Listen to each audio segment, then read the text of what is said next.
Good morning class. आज हम लोग भारतीय संविधान में न्यायपालिका के विषय में पढ़ेंगे। इसमें जानते हैं न्यायपालिका के में क्या क्या दिया हुआ रहता है। सबसे बड़े न्यायपालिका कौन सा होता है, सबसे छोटा न्यायपालिका कौन सा होता है, भारतीय संविधान में कितने अनुच्छेद में न्यायपालिका की चर्चा है। जो वीडियो पहली बार देख रहे हैं वो शुरू से अंत तक जरूर देखें। वीडियो पसंद आए तो अंत में जाके सब्सक्राइब कर लीजिएगा, ताकि जब भी हम वीडियो अप टू डेट करें सुबह के 5 बजे और सुबह के शाम 5 बजे तो आपको नोटिफिकेशन सही समय पर मिल सके। ठीक है ना। चलिए अब आते हैं हम लोग क्लास की ओर। देखिए न्यायपालिका में सबसे भारत की बात करें तो भारत में सर्वोच्च न्यायालय होती है, जिसको हम लोग कहते हैं सुप्रीम कोर्ट अंग्रेजी में कहते हैं, या जिसको उच्चतम न्यायालय कहते हैं। भारतीय संविधान में सुप्रीम कोर्ट को जो है न्याय का मंदिर कहा गया है। अगर किसी भी इंसान को सुप्रीम कोर्ट में अगर न्याय नहीं मिला तो समझ लीजिए उसको कहीं भी इंसाफ नहीं मिलेगा।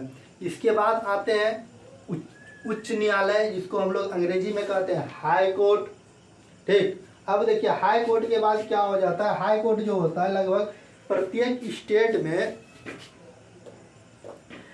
एक एक होता है, लेकिन कोई ऐसा स्टेट है जहाँ की हाई कोर्ट नहीं है। ठीक, अब देखिए न्यायालय जो होते हैं ना, देखिए भारतीय संविधान में एक न्यायपालिका होता है, एक कार्यपालिका होता है और विधायिका होता है। न्यायपालिका का काम है कानून व्यवस्था को बनाए रखना। विधायिका का काम है कानून बनाना। कार्यपालिका का है अपना काम करना। ठीक, अब देखिए एक होता है जिला में न्यायालय, या जिसको हम लोग सेशन न्यायालय कहते हैं। ये न्यायाधीश का न्यायालय होता है। ठीक ना। इसके बाद इसको तीन पार्ट में बांटा गया। एक सिविल न्यायालय, एक प्रांतीय न्यायालय या लघु न्यायालय कहते हैं, एक सेशन न्यायालय होता है। ठीक, अब देखिए सिविल न्यायालय जो होते हैं इसको 2 पार्ट में बांटा गया है। एक मुंसिफ न्यायालय, एक पंचायत न्यायालय। सेशन न्यायालय को भी 2 पार्ट में बांटा गया, एक मजिस्ट्रेट न्यायालय, एक पंचायत न्यायालय। अब महानगरों में जो न्यायालय होते हैं इसको भी भारतीय संविधान में 3 पार्टों में बांटा गया है। एक महानगर मजिस्ट्रेट न्यायालय, एक सिटी न्यायालय, एक प्रेसिडेंसी न्यायालय। जो स्क्रीनशॉट लेना चाहता है स्क्रीनशॉट लेके रख सकते हैं। चलिए अब आते हैं हम लोग आगे सुप्रीम कोर्ट से पढ़ते हैं। सुप्रीम कोर्ट में देखेंगे भारतीय संविधान में कितने अनुच्छेद में चर्चा है। सुप्रीम कोर्ट के न्यायाधीश जो होते हैं उसका चुनाव कैसे किया जाता है, उसकी योग्यता क्या क्या होती है, उसके विषय में जानेंगे। चलिए अब हम लोग पढ़ेंगे सुप्रीम कोर्ट के विषय में। ठीक ना। सुप्रीम कोर्ट के विषय में अगर बात करते हैं हम लोग, भारतीय संविधान में भाग 5 अनुच्छेद 124 से लेकर 147 के बीच में है। सुप्रीम कोर्ट, हाई कोर्ट, जितने भी न्यायालय है भारतीय संविधान में भाग 5 के अंतर्गत रखा गया। इसके विषय में पढ़ते हैं हम लोग सुप्रीम कोर्ट के विषय में। देखिए सुप्रीम कोर्ट जो भारत में है ना, यह अमेरिका के संविधान से लिया गया। फर्स्ट बात तो ये याद रखना है कि सुप्रीम कोर्ट का जो पद है भारतीय संविधान में जोड़ा जो गया है यह अमेरिका के संविधान से लिया गया है। भारतीय संविधान में अनुच्छेद 5 और भाग 5 और अनुच्छेद 124 से लेकर के 147 के बीच में है। ये बात याद रखना है यदि आप पढ़ रहे हैं तो।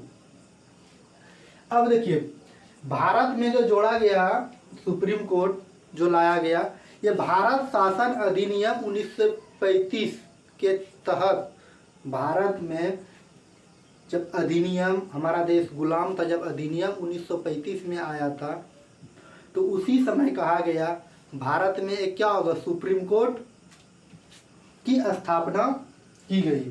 ठीक ना। लेकिन भारत में पूछे सुप्रीम कोर्ट का उद्घाटन कब किया गया तो 28 जनवरी 1950, मतलब संविधान लागू से 2 दिन बाद किया गया।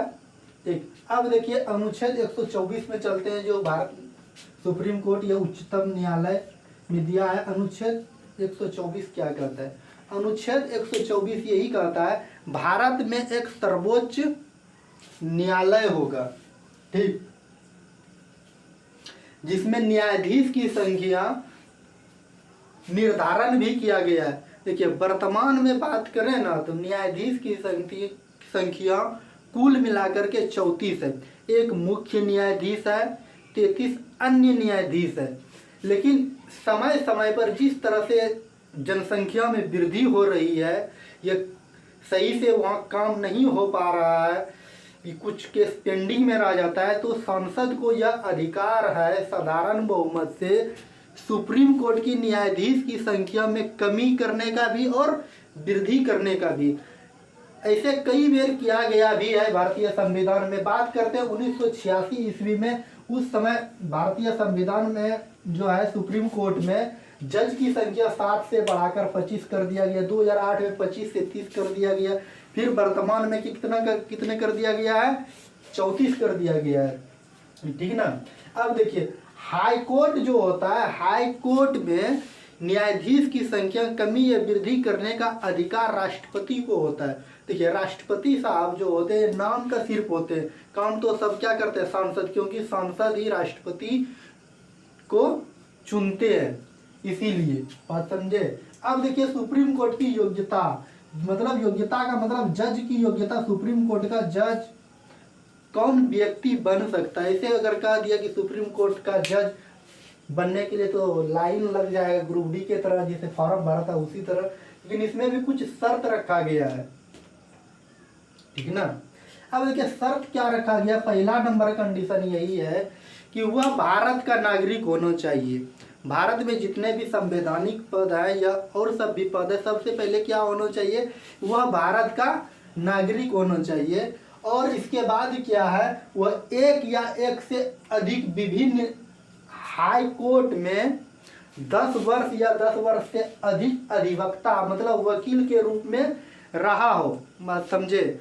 जो भी सुप्रीम कोर्ट के न्यायाधीश बनेंगे सबसे पहले उसे भारत का नागरिक होना चाहिए। इसके बाद एक हाई कोर्ट या एक से अधिक हाई कोर्ट में 10 वर्षों का वकील या जिसको हम लोग अधिवक्ता कहते हैं उसको रहना चाहिए। इसके बाद क्या है, 5 वर्ष तक वह हाई कोर्ट का जज रहा हो, तभी वह क्या बन सकते हैं, सुप्रीम कोर्ट का मुख्य न्यायाधीश बन सकते हैं। और सबसे बड़ी बात है, इतना कंडीशन तो हो जाता है, लेकिन और क्या, राष्ट्रपति साहब के नज़र में कानून का भी अच्छा जानकार होना चाहिए, तभी वह क्या बन सकते हैं, सुप्रीम कोर्ट के न्यायाधीश बन सकते हैं। लेकिन इसमें आयु का निर्धारण नहीं किया गया कि कितने उम्र में, जैसे एक कोई भी फॉर्म निकलता है, जैसे ग्रुप डी का फॉर्म निकला तो उसमें आयु निर्धारित किया जाता है, कम से कम 18 साल होना चाहिए। या कोई बीपीएससी का फॉर्म भर रहा है, यूपीएससी भर रहा है तो 21 वर्ष होना चाहिए। तो ये हाई कोर्ट या सुप्रीम कोर्ट के जज की आयु का निर्धारण नहीं किया कि कितने समय में कितने कम उम्र में बन सकते हैं। लेकिन कार्यकाल का निर्धारण किया गया। कार्यकाल यही है जिस समय उसकी नियुक्ति हो रही है उस समय से लेकर के अधिकतम वह 6 वर्ष तक कार्य कर सकता है। और दूसरी नंबर बात ये, पहला क्या है कि वह अधिकतम वह 6 वर्ष तक काम कर सकता है। दूसरी नंबर ये कि वह अधिकतम 65 साल तक ही रह सकता है। मान के चलिए कोई व्यक्ति है, हम सुप्रीम कोर्ट के मुख्य न्यायाधीश, इतने मेरे अंदर योग्यता है, हम न्यायाधीश बनने के लिए जा रहे हैं। अगर उस समय मेरी आयु 60 वर्ष हो चुकी है और नियुक्ति हुई है, मेरा कार्यकाल जो होगा 6 वर्ष नहीं होगा, मेरा कार्यकाल सिर्फ 5 वर्ष, मतलब 65 साल के बाद हम रिटायर हो जाएंगे। ये नहीं कि अब हम सर और रहेंगे 1 साल का, कि लिखा गया है कि 6 वर्ष, तो 6 वर्ष नहीं, मतलब अगर कोई 54 साल में 15 या 50 साल में 15, 50 में 15, जब उसका 56 पुर गया 6 साल, उसको क्या कर दिया जाएगा, रिटायर कर दिया जाएगा। और इसके बाद हम लोग आते हैं सुप्रीम कोर्ट के न्यायाधीश के शपथ ग्रहण पे, त्याग पत्र पे और नियुक्ति पे। आखिर सुप्रीम कोर्ट को के न्यायाधीश जो होते हैं उसकी नियुक्ति, शपथ ग्रहण या त्याग पत्र वह किसको दे सकते हैं। देखिए सुप्रीम कोर्ट के जो मुख्य न्यायाधीश होते हैं उसकी नियुक्ति राष्ट्रपति साहब करते हैं। उस सुप्रीम कोर्ट के मुख्य न्यायाधीश त्याग पत्र भी राष्ट्रपति साहब को दे सकते हैं। शपथ ग्रहण भी कौन कराते हैं? सुप्रीम कोर्ट के मुख्य न्यायाधीश कराते हैं। लेकिन अन्य न्यायाधीश की बात करें, अन्य न्यायाधीश की नियुक्ति भी राष्ट्रपति साहब करते हैं, लेकिन शपथ ग्रहण जो कराते हैं वह मुख्य सुप्रीम कोर्ट के मुख्य न्यायाधीश कराते हैं। बात समझे? अब देखिए क्या कहा गया, अनुच्छेद 125 में कहा था वेतन और भत्ता। आखिर सुप्रीम कोर्ट के न्यायाधीश जो भी बन गए उसको वेतन कितना मिलेगा और भत्ता कितना मिलेगा? भत्ता मतलब रहने होने का, खाने पीने की व्यवस्था होती है। अब देखिए वेतन जो मिलता है भारत के संचित निधि से दिया जाता है। जितने भी सेंट्रल गवर्नमेंट का जॉब हो, ये सुप्रीम कोर्ट के मुख्य न्यायाधीश हो, राष्ट्रपति हो, ये सबको भारत के संचित निधि से क्या दिया जाता है? वेतन दिया जाता है।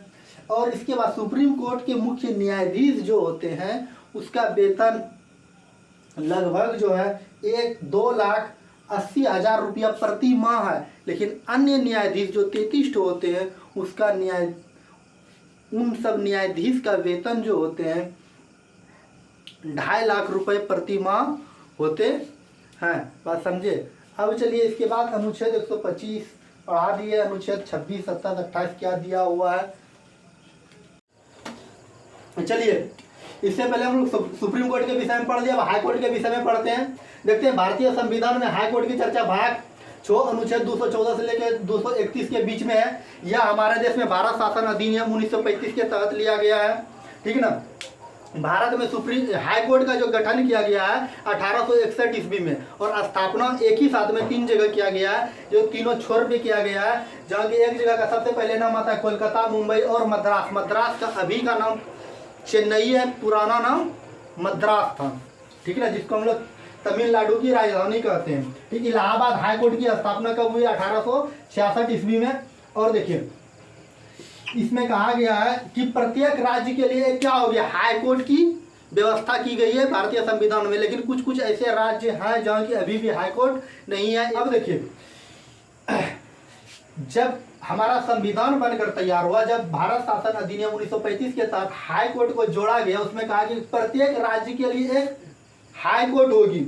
लेकिन 7वां संविधान संशोधन 1956 ईस्वी में कहा गया 2 या 2 से अधिक राज्य के लिए एक ही जगह हाई कोर्ट हो सकती है। बात समझे?